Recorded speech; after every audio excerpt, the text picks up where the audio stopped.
Let me tell you about a story. Early in my career, I had the honor and privilege of working with a girl who at the time when she came to me for help was out of school for 4 years. She was out of going to school on a daily basis for 4 years. She was not able to get herself to go to school because of fear and overwhelm.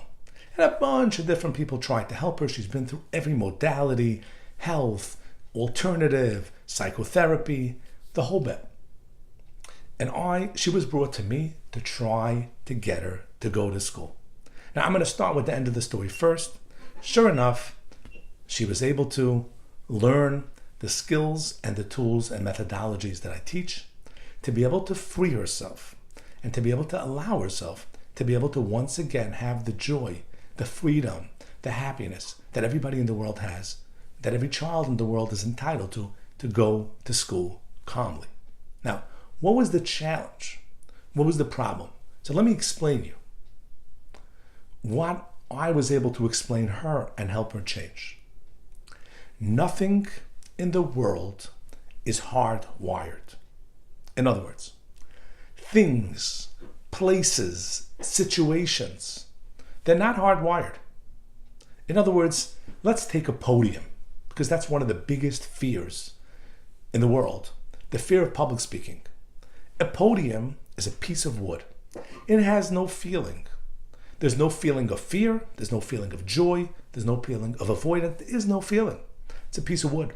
Some people love it, and some people are scared to death from it. Nevertheless, it's a neutral piece of wood.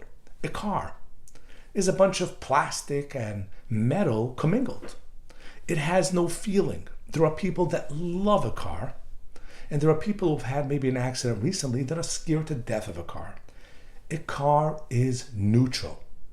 Take your home, for example. Your home's a neutral place. If I was to visit, I would feel strange and uncomfortable. Yet you feel safe and secure and comfortable. Why? It's not because your home has a feeling. Your home is 100% neutral. It's pieces of sheetrock and brick and whatever commingled. In order for you, the reason why you feel different than I feel differently is not because the home has a feeling. Because if that was the case, we would all have to feel the same way around your home. But we don't. It's the same thing with people, right? Let's say your parent. If I was to have to sell your parent a product or telemarket your parent, I would feel uncomfortable and afraid of them. Or if I had to knock on their door, and make a visit to try to sell them something, I would feel uncomfortable. Yet you feel very comfortable around them. If your parents have an inherent feeling, we should all feel the same way, but we don't. That's because they don't have a feeling. They're neutral. You feel comfortable, I don't. So everything in the world is neutral. Now you could connect any feeling to any event. So your parent, you could connect love and comfort to. I connect, the fear of rejection. So I connect fear to them. Your home, you could connect feelings of calm relaxation. I would connect feelings of strange, uncomfortableness. A car, you could connect feelings of freedom, joy, happiness. You could connect feelings of sheer fear. Because it's neutral. Everything's neutral, which is a beautiful piece of information and insight. Because you could connect any feeling to anything.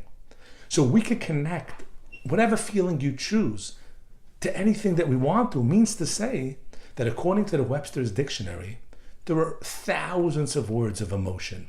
So you could pick any one of those emotions which you have the capability to experience and connect it to anything you want to. So you could decide if you want to connect the feeling of calm relaxation to a podium. You could connect the feeling of love and joy to the phone. You could connect the feeling of joy and happiness to any person you want to connect it to, even if you previously had a negative feeling associated with them. Because if you have a negative feeling associated with them, all it means is that they're connected to a bad feeling. So you took a feeling out of all the different feelings that you can have, and you connected it for whatever reason to them. We could change it. We could take a different feeling out of your repertoire of feelings and connect it to this situation, to this feeling, to this person. And that's beautiful. When I was able to help her connect a new feeling to school, maybe school was associated with fear or rejection or failure. We were able to change it to love, to happiness, to opportunity. And then everything changed. You can do the same thing in your life. You can pick a situation, a feeling, a person, and you could connect any feeling you choose to connect to that. And this gives you the power to change your world, to change your life. Please follow these videos, and I'm going to continue helping you to learn everything you need to know to manage your mind more effectively and to live the life that you desire and we both know you truly deserve.